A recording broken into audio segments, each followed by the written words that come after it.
And I'm delighted to be here today talking to Richa Chadha, the actor who shone to fame, in a sense, in public memory with her wonderful performance in that wonderful film, Masan. Thank you very much for talking to us. Thank you, Hindol. And of course, you've come a long way from Masan too. But I wanted to talk to you a little bit about your role as a young actor in a country which is working hard, in a sense, to build a new narrative for yourself. And I wanted to begin by asking you, do you feel ever, or do you feel that you're part of that new narrative building for India? And if you do, what does that mean for you? If I am, I never thought of it like that.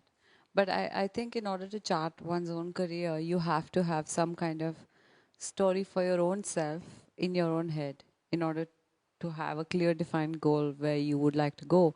If I want to do Hindi films or pan India films or films that have international appeal, I have to go the route of auditions, and because I'm not from a film family, and you know how it works in Bollywood, especially. So, in that sense, I think crafting a narrative has been inadvertent.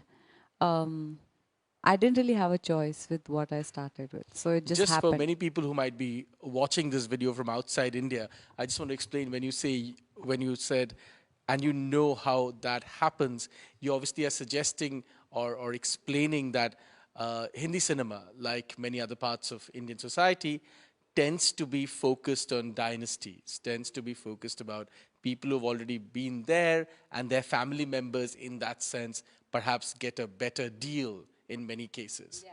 More so even in the southern film industries, where pretty much the top male stars are always stars, uh, s- sons of stars who have been huge mega stars in the south, and that sort of continues. That's right. Or nephews But all and that is nieces. changing, isn't it? I mean, the success of people like Not in the you and south, many no. others, at least in Hindi In cinema, Hindi cinema, definitely. there are a lot of new voices and writers, who are doing new kinds of writing, new Yes. kinds of films are being made. And I want to talk a little bit about that because, in continuation of our narrative story, it does seem like Hindi cinema, which is a cinema that most of the rest of the world identifies most strongly with India, does seem to be making an attempt to tell a different kind of story, isn't it? In a story which is, in a sense, more real, in a sense, more reflective of the India that we live in. Tell us a little bit, talk to us a little bit about that transition, because you're part of all these conversations, creative conversations within the Hindi cinema industry. Tell us a little more about the kind of conversations y'all are having within it. I feel always the cinema that exists in the country is reflective of the phase in which the country is. So right after independence, you had all these leftist films, and you had Jai Jawan, Jai Kisan type of films, and Mera Gaon, Mera Desh. Now those are sort of Sort of uber lost. patriotic sort of films. Not uber patriotic, just like a move from the village into the city, Right, and this sort of urbanization, whether it was Raj Kapoor or Dilip Kumar playing right. these characters. Then there was the whole 80s phase of, and I'm talking strictly commercial films that were Yes. about the workers' union, so coinciding with the mills of Bombay. Yeah. Then you had this whole sort of phase where you saw a lot of NRI stories of affluence outside Just India. sort of Eh, Karan Johar kind of yes, films, yeah. Karan Johar kind of films, and very aspirational films in the sense the songs were shot only overseas, and they didn't even have to make sense because that was the audience's window. And now that the Indian is traveling all over the world, that no longer is exciting. Of course, that happens. Still, we have these mega beautiful films that are shot all over the world, but it's no longer essential, and it no longer has a song that cannot be justified that is being shot somewhere in Europe or America. So now we have a new influx of talent in the form of writers, producers, directors who are coming from the hinterland. So you have when you have a Vishal Bhardwaj who grew up in UP, in Western UP, or you have a Tigmanshu Dhulia, or you have a Shujit Sarkar. The stories also take the character of the makers that are presenting them, and this I find to be Or even a retelling of the India's capital. You were in this wonderful film called Oe Lucky yeah, Lucky Oe, yes, which really spoke about the Indian capital, Delhi, in a new language. in a new language, and also it reflected the because the story, even though the film released in 2008, the story was of the late 90s, early 90s, late 90s. There's just post-liberalization India where people started understanding status symbols, and you wanted to move from the Maruti 800 to the Maruti Esteem and Cielo and those cars that had just come into the market. It was, it was all about the imported thing or the MNC. Those terms also no longer fit normal conversations in India. Nobody says I'm working for an MNC. They will just name the company that they're working for. But so I feel like cinema exists with all these elements.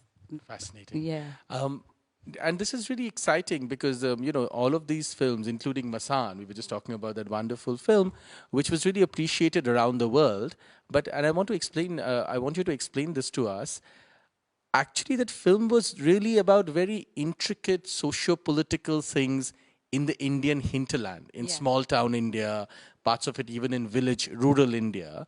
And yet it was told in a manner which appealed, as, if I may say so, to the subaltern around the world. Yeah. Everybody saw the film and realized, oh, I know this story somewhere. Yeah. Tell us a little bit about the process through So that that's really that happened. interesting. Yeah. I find that there are certain things that are so universal that if you go into the complete detailed uh, storytelling of those for those particular characters, they tend to become universal.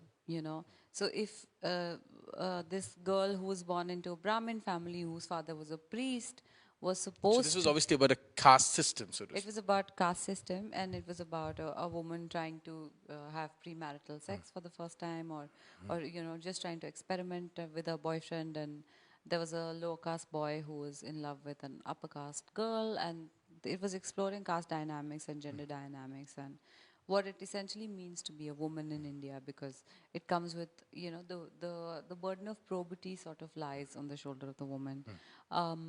So when this film released, I had messages from several Iranian actresses who work in India, and they were like, "We completely identify how trapped with how trapped you were feeling, in the sense that you wanted to do so much, but you were trapped in that scenario, that little town, that outmoded idea of how one should behave. It's somewhat feudal." So I find that when you go into a complete, very honest telling of a story, it tends to assume a very universal character. It's as true for any great work of literature, like Shakespeare. Who thought Sure. Shakespeare would be adapted into so Yeah. many languages Including across, in Hindi cinema. including Omkara? And Yeah. who would have Yeah. thought? But it works It works. because it's universal. Tell us a little bit. We're also in a very unique moment for women in different spheres of life, right? Tell us a little bit about the women's movement within Hindi cinema. We have seen, of course, conversations about the Me Too movement that began in Hollywood, spread around the world. There was a conversation about that in India. Tell us a little bit about what it means to be a woman actor in Hindi cinema at this point in time, and what are the conversations that might be happening within the industry that is reflective and echoes conversations that are happening in the women's movement around the world. The conversations within the privileged few who have access to Twitter and education and somewhat media time are essentially about gender, about the wage gap at work, even in the film industry, about how So all of these conversations are happening in the Hindi film industry too. as well. Yeah. Yes, about sexual harassment. But I don't know if we have gone all the way yet, Right. but there has been a spark, and these conversations have started. One of the most enthusiastic things, at least I have felt very enthusiastic about this, is the kind of roles women actors like you are choosing to take, right? Many of them not stereotypically glamorous at all. Many of them completely breaking the mold of what a young woman actor would, usually portray on the Hindi cinema screen. Talk to us a little bit about that transition, because this is no longer just art house cinema, right? This is as mainstream as they can get. I don't know if they're mainstream yet, but not in the minds of the film industry. In the Right. mind of the film industry, these are still art house, sort of niche, hatke films. Right. But in the mind of the audience, definitely, because they realize they're paying the same price, whether they watch a Yes. Rajnikant film or an art house film. Right. It's the same price. If you're in Bombay, if you're in the South, it's again very different. But I find that women are taking more interesting parts simply because the very, very stereotypical parts that used to exist, those stereotypes, they still exist, and those roles still come and they still work, but it's diminishing. So, in order for an actress now to have longevity and presence, um, everybody's clamoring for the good parts, and I'm really happy because I've always done that right from my first film, That's right. and I now see this change, and everybody's doing it. It's amazing because it gives women agency, and also, at the risk of sounding very wise beyond my years, but it it gives you a certain amount of when you can take a step back, when you've worked for about 6 7 years and take a step back, you realize that when you were younger you're exploited also for your youth. You know, this is something about which even Carrie Fisher spoke. You know, you're not equipped to deal with the stuff that is thrown at you if you're in showbiz, and you kind of, you know, maybe even look at the person that, oh, this 21-year-old girl, is it me even? I mean, you can no longer recognize that person. I'm not judging, I'm just saying it's just a journey. Everybody comes into their own, comes of age, and sort of wants to do the parts that satisfy them, and also because it's cool now to do those parts and talk about really great actors and reference really great films and paintings, etc. So it's So it's in a sense, happening. yeah, very interesting. So you're in essentially saying that there is um, the Hindi cinema industry, quite like its audience, especially its urban audience, is also in a sense upgrading itself constantly, or at least changing. I don't know, upgrading, downgrading, but at least constantly metamorphosing to create new ideas of itself, right? Tell us a little bit about the future work that you're doing and what are you excited about these days? What is keeping you awake and excited at night? And Oh no, I get very good rest. But uh, uh, my next film is about Section 375. It's called Section 375, which is right, on the Indian Constitution has a clause on consent.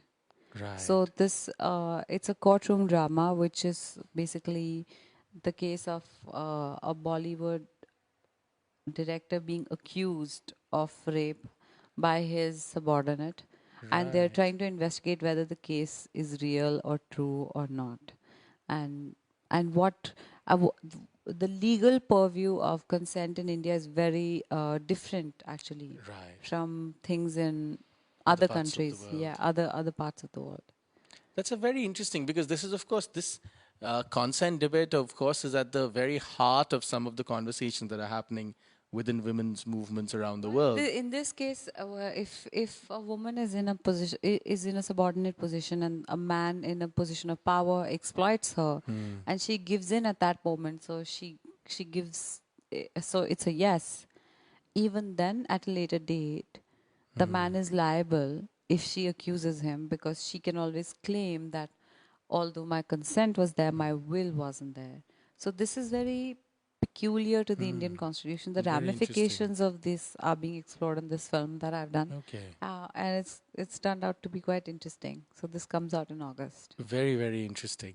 So clearly, all these conversations, I mean, this doesn't sound like a topic that would be, in a sense, that would be spoken of a lot, even say 10 years ago in Hindi cinema. So It just no, seems. so you know, this is the thing. We always imagine that these things were not happening, but the fact is that, And I was just thinking about that. Perhaps they were happening, but, but no, they were happening. right. Even in the late 80s, Yeah. 90s, early 80s, interesting films were being made. Films that made actresses like Shabana Azmi, Smita Patil, who they were. Right. But that There was was a whole. firmly in the art house category. Yes, Right. but now the difference is commercial actors are choosing these same themes. Right. So thereby giving A this certain cinema a lot more wit. access Yeah. and eyeballs. So Why do you and think that's media time. happening? Why do you think so-called mainstream It's a actors? cycle because so-called Yeah, mainstream actors are now watching Netflix and Amazon, interesting. are being exposed to the best of the best And therefore all they over the want world. to. They're referencing French films and Yeah, Spanish films, and yeah. they want to make a name for themselves as serious actors, as performers. Wonderful. Yeah. So that has changed. The craft of acting itself has.